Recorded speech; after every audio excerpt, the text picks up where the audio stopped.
এটা তো অন্যায় ভাই। না না অন্যায় না ভাই, আপনার কথা আমি বললাম, বলেন। আপনার ফোর্স করছেন ভাই, এটা তো ঠিক না ভাই। আপনি তো বলবেন যে এতটুকু বরাদ্দ, আপনি আমার সাথে ফোর্স করছেন। ফোর্সের কিছু নাই।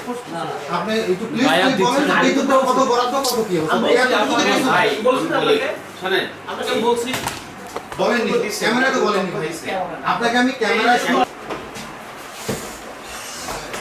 কপি অ্যাসাইনমেন্টে আমরা কাজ করছি, সারা দেশেই কাজ চলমান আছে। হ্যাঁ, যে আসলে কোন জেলায় বরাদ্দ কত এই জিনিসগুলো যারা বিদ্যুৎ বিতরণের কাজে আছে, অর্থাৎ মেসকো যে সংস্থায় যে জেলায় আছে, তারা জাস্ট আমাদেরকে ইনফরমেশনটা শেয়ার করবে এবং সেটা কেমন হচ্ছে, চাহিদা কত, আপনারা বরাদ্দ কত পাচ্ছেন, এটা হলো মূল থিম।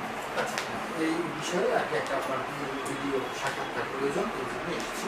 ভিডিও সাক্ষাৎকার দিতে পারবো না, কারণ হলো আমাদের কিন্তু আসলে রেস্ট্রিক্টেড ভিডিও সাক্ষাৎকার। বিষয়টা হলো আপনি জাস্ট আপনার বরাদ্দটা আমার এটা বলতে পারবো, কিন্তু ভিডিও তাহলে তো আমার পত্রিকাই হয়ে যেত, আমি যেহেতু আমার পড়তাম না। ভিডিওতে আমি দিতে পারবো না, কারণ হলো যে আমি আপনাকে আমার তথ্য যেটা চান সেটা আমি আপনাকে দিতে পারবো।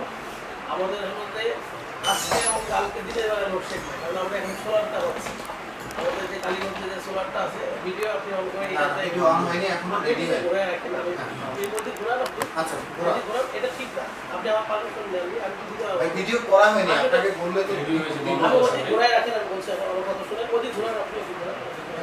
আমাকে রাখো।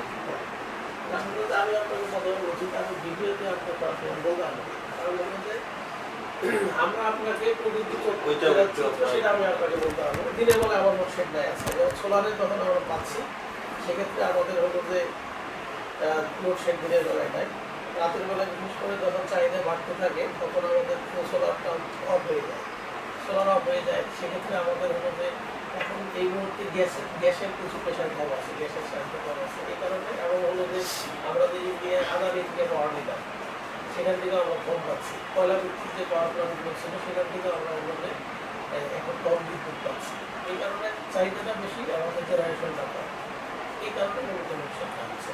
আমাদের এইটা এখানে আমাদের যদি আমারটা কথা বলি, এখানে আমাদের লালমনিরহাট রেসকোর্টে আমাদের এখানে হলো যে 15 মেগাওয়াটের চাহিদা, তার মধ্যে আমি 8 মেগাওয়াট পাই শুধুমাত্র সদর সদর, আমার শুধু সদর, আর বাকি কথা হলো আদিত্যবাজার এরকম এরকম আমাদের সদর এইটার মধ্যে আমাদের 15 মেগাওয়াট চাহিদা।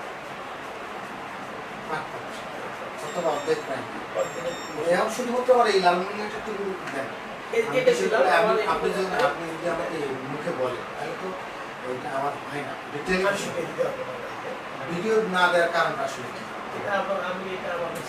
আপনি এই প্রতিষ্ঠানের প্রধান, কিন্তু আপনার দায় আছে, আপনার এই অফিসের জনসংযোগ কর্মকর্তা দেখান, তাহলে আপনি এখানে কি করেন? আপনার তো সেন্ট্রাল, আপনি যেহেতু এই অফিসের প্রধান, আপনার এই অফিসের জনসংযোগ কর্মকর্তা থাকবে, তাহলে এটা তো হইল না। আপনি এই অফিসের প্রধান কিনা? এই অফিসের জনসংযোগ কর্মকর্তা আছেন, তাহলে এই অফিসে কি গণমাধ্যম কর্মীরা আসবেন না? আমার যে ভিডিও সাক্ষাৎকার লাগবে, আমি টেলিভিশনে কাজ করি, আমি কি রেডিওতে শোনাবো? বলেন, আপনাকে দিতে হবে, ক্যামেরা অন করো না ভাই, আপনাকে দিতে হবে, দিবেন না কেন? এই আইন দেখা আপনি দিবেন, আপনাকে এই আইন দেখা আপনাকে দিতে হবে। লালমনিরহাটের ব্লক শুটিং কেন হচ্ছে একটু বলেন। আমি বলছি আপনাকে, আমি আপনাকে ভিডিও দিতে হবে, আমি বলে কেন হচ্ছে আপনি তো বলবেন। আমি তো বলছি আপনাকে, আপনি তো আমাকে ফোর্স করছেন, ফোর্সের কিছু নাই ভাই, আপনি এই প্রতিষ্ঠানের প্রধান, আপনি না বললে কে বলবে? এটা তো আপনি আমার প্রতি অন্যায় করছেন, আপনি তো আমাকে ফোর্স করছেন। অন্যায়ের কিছু নাই এখানে, কারণ আপনি এই প্রতিষ্ঠানের প্রধান, আপনার এই প্রতিষ্ঠানের জনসংযোগ কর্মকর্তা। আমি তো আপনাকে বলছি মূল ঘটনা, আপনি ফোর্স করছেন, এটা তো ঠিক না। ভাই আমি তো ভাই দেখাবো, ভাই টেলিভিশনে দেখাবো না, আমাকে তো টেলিভিশনে দেখাইতে হবে। এটা তো অন্যায় ভাই, না না অন্যায় না ভাই, আপনার কথা আমি বললাম, বলেন। আপনি ফোর্স করছেন, এটা তো ঠিক না ভাই। আপনি তো বলবেন যে এতটুকু বরাদ্দ, আপনি আমার সাথে ফোর্স করছেন, ফোর্সের কিছু নাই। আপনি একটু প্লিজ বলেন এইটুকু কত বরাদ্দ কত কি হবে। ভাই বলছি না আপনাকে, শুনেন আপনাকে বলছি বলেননি, ক্যামেরা তো বলেননি ভাই, আপনাকে আমি ক্যামেরা শুরু করার আগে, এখন শুরু ক্যামেরা শুরু করার আগে আমি আপনাকে সুন্দরভাবে বুঝাই বলছি যে ভাই এই জন্য এটা লাগে।